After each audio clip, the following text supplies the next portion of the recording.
Hello friends, നമ്മൾ ഈ വീഡിയോയിനകത്ത് carriage bye see related ആയിട്ടുള്ള റൂളുകളാണ് നമ്മൾ പറയുന്നത്. ഇത് ഞാൻ ക്വസ്റ്റ്യൻ പേപ്പർ നോക്കിയ സമയത്ത് ഷോർട്ടസ്റ്റ് ക്വസ്റ്റ്യൻസ് ആയിട്ടാണ് വന്നിട്ടുള്ളത്. അതായത് എന്താണ് Hague Visby rules, Hamburg rules, അങ്ങനെയാണ് ക്വസ്റ്റ്യൻ പേപ്പർ ഞാൻ തപ്പിയപ്പോൾ കണ്ടത്. സോ ഞാനൊരു ഷോർട്ട് നോട്ട് പോലെയുള്ള രീതിക്കാണ് ഈ ഒരു വീഡിയോ ചെയ്യുന്നത്. ഇതിനകത്ത് തന്നെ ഞാൻ മൾട്ടി മോഡൽ ട്രാൻസ്പോർട്ടേഷൻ ഓഫ് ഗുഡ്സും കൂടെ നമ്മൾ ഡിസ്കസ് ചെയ്യുന്നുണ്ട്. അത് സിമ്പിളാണ്, ആ ഒരു ആക്ട് നമ്മൾ പറയുന്നുണ്ട്. അപ്പോൾ നോട്ട്സ് വേണ്ടവർ ഇൻസ്റ്റാഗ്രാമിലൊന്ന് DM ചെയ്താൽ മതി. Okay, so we can go to the topic. First നമ്മൾ ഈ ഹേഗ് വിസ്ബി റൂൾസ് ചോദിക്കുന്ന സമയത്ത് students can write Hague rules 1924 and അതിൽ നിന്ന് അമെൻഡ് ചെയ്ത് വന്നതാണ് ഈ ഹേഗ് ആൻഡ് വിസ്ബി റൂൾസ്. അപ്പോൾ അത് both of that you can write. ആ രണ്ട് സംഭവങ്ങളും നമുക്കത് എഴുതാം. അപ്പോൾ ഹേഗ് റൂൾസ് 1924 ഹേഗ് റൂൾസ് പറയുന്നത്. It was an international convention to impose minimum standards upon commercial carriers of goods by sea. സീയിലൂടെയുള്ള കൊമേഴ്ഷ്യൽ കാരിയേഴ്സ് ഉണ്ടല്ലോ, അവരുടെ ഒരു മിനിമം സ്റ്റാൻഡേർഡ്സ് അവർക്ക് ഇമ്പോസ് ചെയ്യുവാനുള്ള ഒരു ഇൻ്റർനാഷണൽ കൺവെൻഷനാണ് എന്ത് ഹേഗ് റൂൾസ് എന്ന് പറയുന്നത്. സോ അതിൻ്റെ മെയിൻ ഒബ്ജക്റ്റീവ് എന്തായിരിക്കും? To establish a minimum mandatory liability of കാരിയേഴ്സിന് ഒരു മിനിമം മാൻഡേറ്ററി ലയബിലിറ്റി ഇമ്പോസ് ചെയ്യുക, എസ്റ്റാബ്ലിഷ് ചെയ്യുക എന്നുള്ളതാണ് ഇവരുടെ ഒബ്ജക്റ്റീവായിട്ട് നമ്മൾ പറയുന്നത്. ഇതിൻ്റെ ഒരു റെക്കമെൻഡേഷൻ പോലെ പറയുന്നത് എന്തിനാണെന്ന് വെച്ച് കഴിഞ്ഞാൽ, ഇതിൻ്റെ മെയിൻ ഇവർ നോക്കിയിരുന്നതെന്ന് വെച്ച് കഴിഞ്ഞാൽ to find a workable and uniform way to address the problem of ship owners regularly excluding themselves from all liability for all loss and damage to cargo. അതായത് എന്തെങ്കിലും ഒരു ലോസോ ഡാമേജോ വരികയാണെങ്കിൽ അതിൽ നിന്നും അവരെ ഒഴിവാക്കിയിട്ട് കൂടുതലും ഷിപ്പ് ഓണേഴ്സിന് ഒരു യൂണിഫോം വേ അവരുടെ പ്രോബ്ലംസ് അഡ്രസ്സ് ചെയ്യാൻ വേണ്ടിയിട്ട് അതിന് വേണ്ടിയിട്ടാണ് ഈ ഒരു ഇതിൻ്റെ ഒരു റെക്കമെൻഡേഷൻ പോലെ കൊണ്ടുവന്നത്. പക്ഷെ ഒബ്ജക്റ്റീവ് എന്താണ്? To establish minimum mandatory liability of carriers ആണ്. ഇനി ഈ ഒരു ഹേഗ് റൂൾസിൻ്റെ അണ്ടറിൽ shipper bears the cost of loss or damaged goods if they cannot prove that the vessel was not seaworthy improperly manned to safely transport of preserve cargo. അതായത് അവർക്ക് prove ചെയ്യാൻ പറ്റാത്ത സാഹചര്യങ്ങളാണ് എന്നുണ്ടെങ്കിൽ ഷിപ്പ് ഓണർ എന്തായിട്ട് മാറും? അവർ ലയബിളാവും ഡാമേജ്ഡ് ഗുഡ്സിനെന്ന് പറയുന്നുണ്ട്. പിന്നെ അതേപോലെ തന്നെ to form basis of national legislation international ഷിപ്പിങ്ങിന് ഒരു ബേസിസായിട്ട് ഒരു നാഷണൽ ലെജിസ്ലേഷൻ കൊണ്ടുവരിക, ആ ഒരു ബേസിസ് കൊണ്ടുവരിക എന്നുള്ളതും കൂടി ഇതിൻ്റെ ഒരു റെക്കമെൻഡേഷൻ പോലെ ആയിരുന്നു. പിന്നെ ഈ amended to Hague Visby rules, ഈ ഒരു സംഭവം പിന്നെ അമെൻഡ് ചെയ്തിട്ട് രണ്ടെണ്ണമാണ് ഉള്ളത്. That is Hague Visby rules and Hamburg rules. പിന്നെ റോട്ടർഡാം റൂൾസും കൂടെ ഉണ്ട്, അതർ സെറ്റ് ഓഫ് റൂൾസായിട്ട് ഇൻട്രൊഡ്യൂസ് ചെയ്തത്. അത് സിലബസിൽ ഞാൻ കണ്ടിട്ടില്ലാത്തതുകൊണ്ട് ഞാനിവിടെ ഡിസ്കസ് ചെയ്യുന്നില്ല. ഇഫ് ആർക്കെങ്കിലും വീഡിയോ വേണമെന്നുണ്ടെങ്കിൽ ജസ്റ്റ് കമൻറ്റ് ചെയ്താൽ മതി. സോ പിന്നീട് അമെൻഡ് ചെയ്ത് വരുന്നതാണ് ഈ ഹേഗ് വിസ്ബി റൂൾസും ഹാംബർഗ് റൂൾസും. അപ്പോൾ നമുക്ക് ഈ ഒന്നും കൂടി ഞാൻ ഈ പറഞ്ഞത് ഹേഗ് റൂൾസ് 1924 നമ്മൾ പറഞ്ഞത് എന്താണ്? അതിൻ്റെ ഒബ്ജക്റ്റീവ് പറഞ്ഞു. That is to establish a minimum mandatory liability to carriers. പിന്നെ അതിൻ്റെ ടു ഫൈൻഡ് റെക്കമെൻഡേഷൻ ആയിട്ട് പോലെ പറഞ്ഞ് to find a workable and uniform way to address the problem of ship owners regularly excluding themselves from all liability for loss or damage to cargo.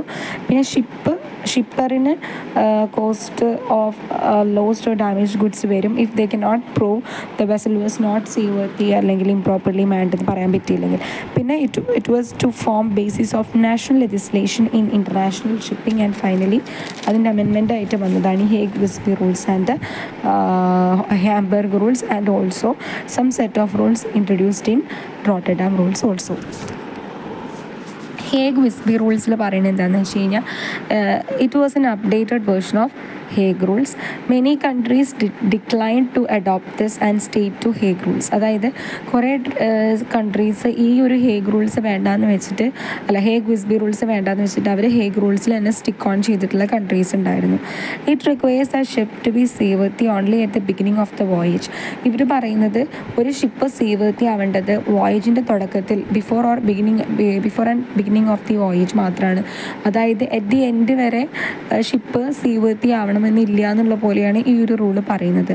പിന്നെ it explains about carriers duty and shippers duty. Both കാരിയറിൻ്റെ ഡ്യൂട്ടിയും ഷിപ്പറിൻ്റെ ഡ്യൂട്ടിയും ഇത് explain ചെയ്യുന്നുണ്ട്. പിന്നെ ഇതിൻ്റെ ഒരു ക്രിറ്റിസിസം ആയിട്ട് പറഞ്ഞത് ഇറ്റ് വാസ് ബ്രെവിറ്റി അവിടെ, അതായത് ഒരു ബ്രീഫായിട്ടാണ് കാര്യങ്ങൾ പറഞ്ഞിട്ടുണ്ടായിരുന്നത്. പിന്നെ ഷിപ്പിൻ്റെ ഓപ്പറേഷൻസും കാര്യങ്ങളും എല്ലാതും ഇവർ ഇഗ്നോർ ചെയ്തിട്ടുണ്ട്. ഐ മീൻ എല്ലാം ഇൻക്ലൂഡ് ചെയ്തിട്ടല്ല ഇവർ ഈ റൂൾസ് കൊണ്ടുവന്നത്. പിന്നെ set of international rules for international carriage of goods by sea ആണിത്. പിന്നെ അതിൻ്റെ ഒരു ഫൈനൽ അമെൻമെൻറ്റ് വന്നത് in SDR protocol 1979 so as a whole we can say that Hague Visby rule was an updated version of Hague rules. It was declined by many countries to adopt this, and they stayed to the previous Hague rules. It requires a ship to be seaworthy only before or beginning of the voyage. It explains about carrier's duty and shipper's duty. The main criticism was on the brevity, and they also ignored ship operations. A set of international rules for international carriage of goods by sea was introduced by Hague Visby rules, and the final amendment of this rule was in SDR Protocol 1979. When it comes to Hamburg rules, ഇവർ ഒരു നമ്മൾ പറഞ്ഞ set of rules ആണ് governing the international shipment of goods and resulting from the United Nations international convention on carriage of goods by sea adopted in Hamburg on 31st March 1978 ഇതിൻ്റെ adoption. It attempts to form a uniform legal base for transportation of goods on ocean going ships. അതായത് sea through പോകുന്ന ships അല്ലെങ്കിൽ ocean through പോകുന്ന ഷിപ്സിനൊരു common ആയിട്ടുള്ളൊരു uniform legal base കൊണ്ടുവരാൻ വേണ്ടിയിട്ടാണ് ഈ ഒരു സെറ്റ് ഓഫ് റൂൾസ് ഇൻട്രൊഡ്യൂസ് ചെയ്യുന്നത്. So that's all about Hague rules, Hague Visby rules and Hamburg rules. Okay, ഇനി നമ്മൾ പറയുന്നത് മൾട്ടി മോഡൽ ട്രാൻസ്പോർട്ടേഷൻ ഓഫ് ഗുഡ്സും അതിൻ്റെ ആക്ട് ഉണ്ടായിരുന്നു, ഇൻട്രൊഡ്യൂസ്ഡ് ഇൻ 1993. അതാണ് നമ്മൾ പറയുന്നത്. Multimodal transportation of goods നമ്മൾ കഴിഞ്ഞൊരു വീഡിയോ ചെയ്ത ബിൽ ഓഫ് ലാഡിങ്ങിനകത്ത് അതിൻ്റെ types was classified on the basis of transport മോഡിനകത്ത് നമ്മൾ ഇങ്ങനെ പലതരത്തിലുള്ള ഇതുകൾ പറഞ്ഞിട്ടുണ്ടായിരുന്നു. അതേപോലെ തന്നെ വേറൊരു ബേസിസിലും നമ്മൾ പറഞ്ഞിട്ടുണ്ടായിരുന്നു. അതിൽ കണക്ട് ചെയ്തിട്ടുള്ളതാണ് ഈ multimodal transportation of goods. ഇതെന്താണെന്ന് വെച്ച് കഴിഞ്ഞാൽ movement of cargo from one point of origin to final destination by using two or more modes of transportation. അതായത് ഒരു കാർഗോ ഒരു പോയിന്റിൽ നിന്ന് മറ്റൊരു ഫൈനൽ ഡെസ്റ്റിനേഷൻ ബോട്ടിലേക്ക് എത്തുമല്ലോ, ആ ഒരു എത്തുന്ന സമയത്ത് may be 2 or more modes of transportation ഉണ്ടായിട്ടുണ്ടാവും. അതിനെയാണ് നമ്മൾ multimodal transportation of goods എന്ന് പറയുന്നത്. ഫോർ എൻ എക്സാമ്പിൾ, ഇപ്പോൾ കൊച്ചി ടു ചൈന പോകുന്നത് ചിലപ്പം കുറച്ച് ത്രൂ എയർ ആയിരിക്കാം, അല്ലെങ്കിൽ കുറച്ച് ഷിപ്പ് വഴി ആയിരിക്കാം, അങ്ങനെ പല മോഡ്സിലായിരിക്കാം. അതാണ് ഉദ്ദേശിക്കുന്നത്. 2 or more modes of transportation use ചെയ്തിട്ടായിരിക്കാം ഫൈനൽ ഡെസ്റ്റിനേഷനിലോട്ട് ഒരു പോയിന്റിൽ നിന്ന് കാർഗോ മൂവ് ചെയ്യുക. അത്തരം ട്രാൻസ്പോർട്ടേഷൻ ഓഫ് ഗുഡ്സിനെയാണ് we are calling it as multimodal transportation of goods. മനസ്സിലായില്ലേ?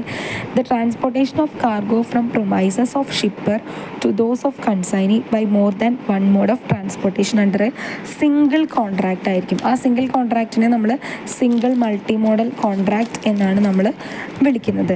ഇന്ത്യയിലകത്ത് ഈ ഒരു multimodal transportation is regulated by multimodal transportation of goods act 1993 ആണ്.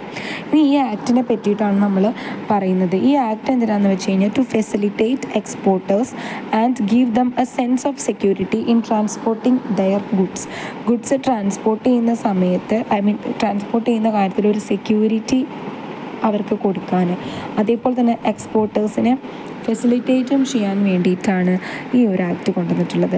ഇതിന് 3 കണ്ടീഷൻസാണ് ഈ ഒരു മൾട്ടി മോഡൽ ട്രാൻസ്പോർട്ടിന് പറയുന്നത്. ഒന്നാമത്തെ കണ്ടീഷൻ എന്ന് പറഞ്ഞു കഴിഞ്ഞാൽ 2 or more modes of transport അവിടെ ഉണ്ടായിരിക്കണം. പിന്നെ place of acceptance of goods എന്ന് പറയുന്നത് ഇന്ത്യയിലായിരിക്കണം. അതേപോലെ തന്നെ place of delivery of goods എന്ന് പറയുന്നത് ഔട്ട്സൈഡ് ഇന്ത്യ ആയിരിക്കണം. Delivery outside India, acceptance of goods inside India, പിന്നെ 2 or more ട്രാൻസ്പോർട്ട് ഉണ്ടായിരിക്കണം. ഇതുണ്ടെങ്കിൽ മാത്രമാണ് ഈ ആക്ട് അവിടെ അപ്ലൈ ചെയ്യുള്ളൂ. പിന്നെ ഈ ഒരു ആക്ടിൻ്റെ ഒബ്ജക്റ്റീവ് എന്താണെന്ന് വെച്ച് കഴിഞ്ഞാൽ to provide for regulation of multimodal transport of goods from India to a place outside India on the basis of a multimodal transport contract for matter incidental thereto. അതായത് ഒരു മൾട്ടിമോഡൽ ട്രാൻസ്പോർട്ട് കോൺട്രാക്റ്റ് വഴി ഒരു regulation വെക്കുക, ഈ ഒരു transportation of goods എവിടെ നിന്ന് എവിടേക്ക് from India to a place outside India. അതാണ് അതിൻ്റെ ഒബ്ജക്റ്റീവ്. പിന്നെ പിന്നെ ഈ ഒരു മൾട്ടി മോഡൽ ട്രാൻസ്പോർട്ട് ഓപ്പറേറ്ററിൻ്റെ റെസ്പോൺസിബിലിറ്റി ലയബിലിറ്റീനകത്ത് മെയിനായിട്ട് 3 കാര്യങ്ങളാണ് പറയുന്നത്. Any loss or damage to the consignment, delay in delivery of consignment and any consequential loss or damage arising from such delay.